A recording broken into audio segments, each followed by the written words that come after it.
Ciao a tutti cari amici, oggi prepareremo insieme un antichissimo dolce della tradizione sarda. Sto parlando des Ricas, un dolce davvero meraviglioso. Preparerò sicuramente la versione del mio territorio, cioè io ricordo la mia infanzia quando lo preparava mia nonna, e precisamente un sasava di Vigo Murisca, cioè lo sciroppo di fichi d'India. Chiaramente si può preparare anche con il mosto di vino, anche perché il sasava di Vigo Murisca non è facile reperirla perché è molto laboriosa per prepararla. Però per fortuna ci sono ancora le signore che la preparano e quindi noi troviamo. Però voi la potete preparare col mosto di vino e il risultato sarà quasi identico. Dico quasi perché il profumo della fichi d'India è tutto diverso, tutto un altro gusto, tutto un altro sapore.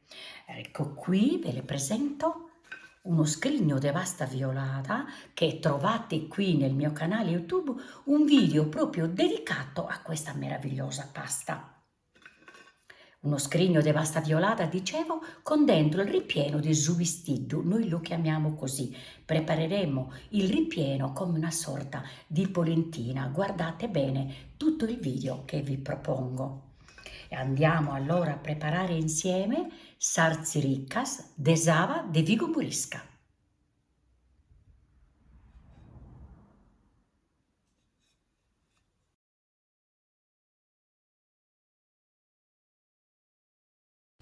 Per preparare salsiccia è necessario preparare la pasta violata. Trovate qui in YouTube tutta la videoricetta dedicata alla pasta violata.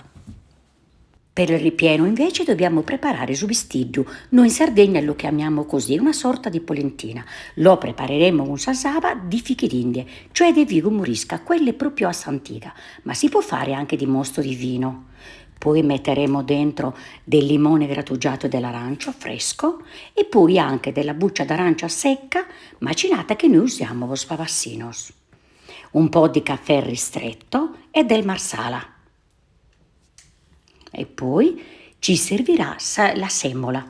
Vedete qui, per mezzo litro di sava io metterò sui 150 grammi di semola.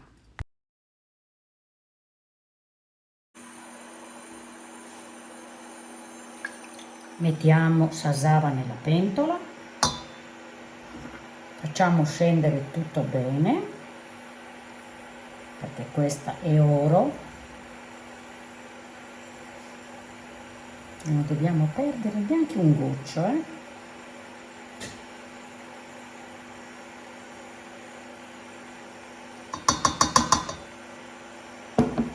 Cominciamo a girare e aggiungiamo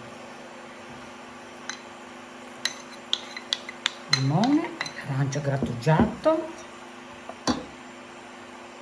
il marsala, il caffè ristretto io lo lascio amaro, tanto è abbastanza dolce sasava, lo sciroppo. Mettiamo anche un po' di buccia d'arancia di questo secco che noi usiamo anche in Sardegna per lo spavassinos e giriamo.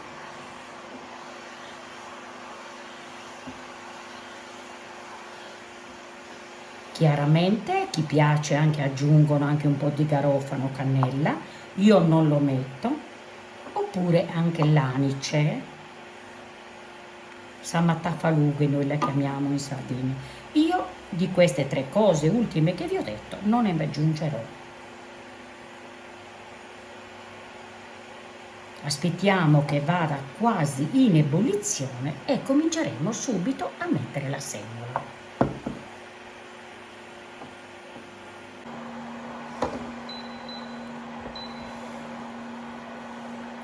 Come comincia a sobbollire, cominciamo a mettere la semola, anche così, tutti in una volta, Giriamo in continuazione e aspettiamo che tutto questo tipo una polenta che si stacchi dai bordi. Abbassiamo il fornello perché non deve attaccarsi sul fondo assolutamente. Piano piano facciamo bollire. sobbollire. Io ho messo per mezzo litro di sava, ho messo circa 150 grammi di semola, ma mi sa che ne aggiungo ancora poco, ma poco, e continuiamo a girare.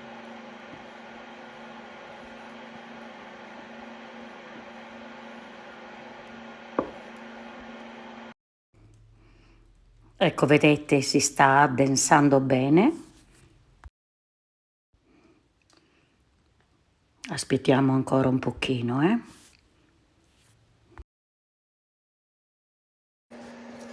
Mi raccomando, anche dai bordi girare, prenderla tutta in modo che non si attacchi sul fondo. Ecco perché deve essere una bella padella, una bella pentolino, antiaderente possibilmente. Vedete, si sta staccando dal fondo e anche un po' dai bordi. Fra un po' la spegniamo.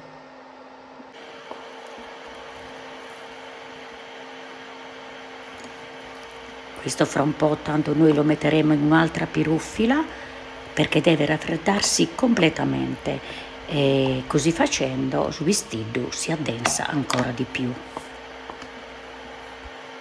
Lo stesso procedimento si farà per preparare savanischedda, solo che lì noi dopo il vestito uguale, preciso identico, dopo noi aggiungeremo tanta frutta secca e poi ci faremo aiutare dei zucchini o dei sciscetti per formare le pagnottelle. Sia sarziricas che savanischedda o pane sava, come viene chiamato in altre parti della Sardegna, fanno parte dell'antichissima tradizione sarda. Ecco, come vedete, il vestito è perfetto, profumatissimo, non si è attaccato per niente, merito anche perché ho usato una buonissima padella.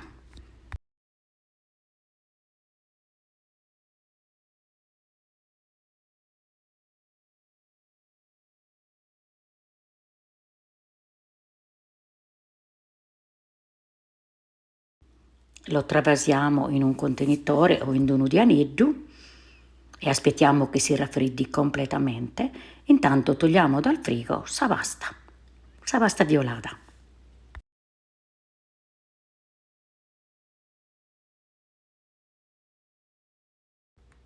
Iniziamo a tagliare la pasta in piccoli pezzi. Dovremo sfogliarla, passarla nella macchinetta.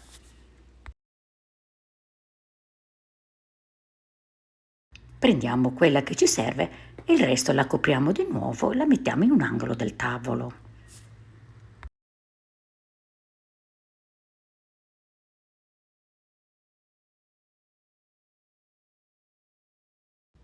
Abbassiamo il pezzo della pasta con il mattarello, un sucanneddu noi diciamo in Sardegna, e la passiamo al primo della macchinetta, prima nel più grosso, poi nel medio e poi nell'altro più fino. Io solitamente per ultimo lo passo nel penultimo, sempre che la pasta resista, altrimenti la lasciate al terzultimo. La mia ha tenuto bene e l'ho lasciata al penultimo della macchinetta. Ritagliamo delle strisce di pasta della lunghezza di circa 10-15 cm e di altezza circa 4 cm, dipende come vi piacciono. Ho usato la rotellina antica dell'800. Questa invece è una rotellina moderna, attuale, artigianale, un regalo che ho ricevuto graditissimo. Una rotellina precisa, perfetta. Le prime strisce le potete anche misurare con un righello, ma sono sicura che poi la farete direttamente, come si dice, ad occhio. La bellezza infatti dei sarziricas è che spesso sono proprio una diversa dall'altra. A questo punto prendiamo una sacca a poche, potete prendere, questa si può anche rilavare, vedete, bella. Potete prendere anche di quelle usa e getta un po' più piccoline. La apriamo bene, prendiamo il ripieno e cominciamo a riempire. Guardate la meraviglia. Andiamo in fondo. Con tutto questo si può fare anche tutto a mano.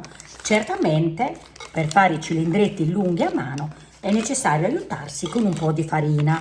La farina certamente è quella fina, noi in Sardegna usiamo quella, la farina di grano duro, farina che noi chiamiamo zicchi, oppure in campidanese scecchi.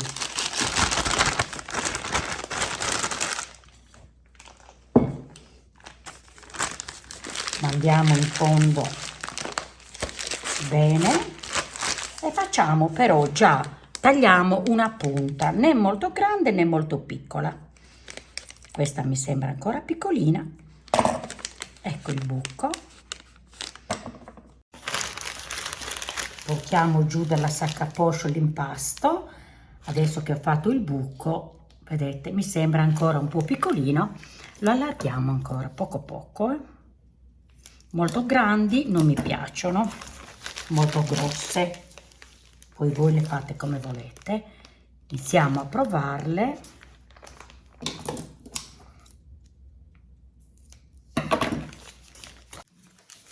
Ne troviamo una. Bisogna spingere, lasciare uno spazio alla fine. Se vediamo che è troppo piccola, la allarghiamo ancora poco poco. La prendiamo, la addoppiamo così, uno sopra l'altro, lo giriamo e lo chiudiamo. Questa è la più semplice che c'è. Vedete, voleva anche più fina, la più stretta la pasta.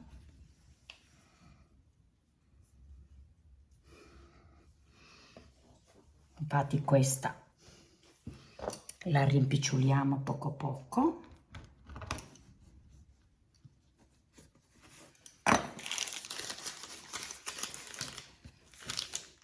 Lasciamo un po' di spazio alla fine.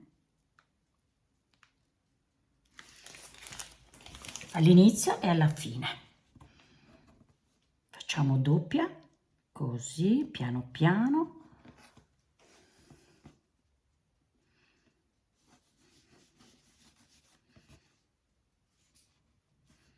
Si possono chiudere in tanti modi, quelle piccoline le facciamo così perché sono corte, vedete, ma sono troppo carine.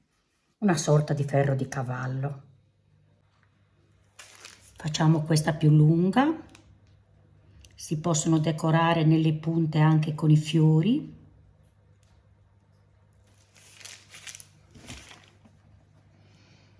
Addoppiamo. Questa rimane più aperta, molto carina.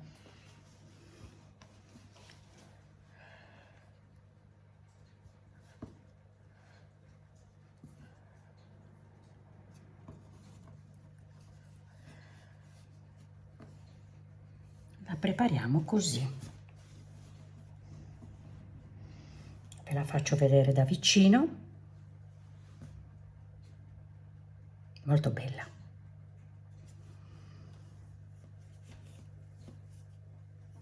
A me piacciono fini, non molto grosse. Secondo me sono più carine.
Li mettiamo in forno a circa 170 gradi statico.